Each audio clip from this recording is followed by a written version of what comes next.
Oh, what radicalized you? I'll fucking tell you what radicalized me. When I was in 8th grade, my dad came home from a miserable, terrible, grueling day at work and said, "Hey, put your shoes on, we have to go to the school board meeting."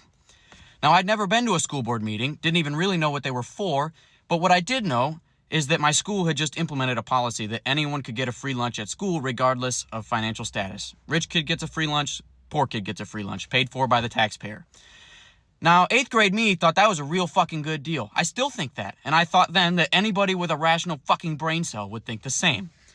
But we got to that school board meeting, and I watched as the same people that I saw at Sunday church every Sunday stood up in front of the board and talked about how this was a terrible thing and that they were all shelling out for all these people that didn't need a free lunch.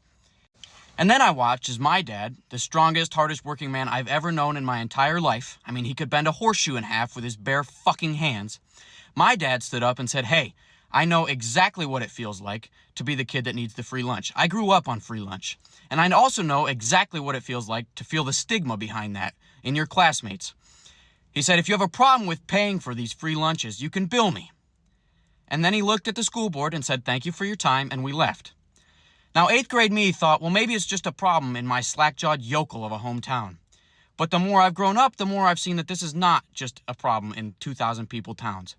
It's a problem nationwide, and that the same people that are having these problems are the same people that are at church every fucking Sunday.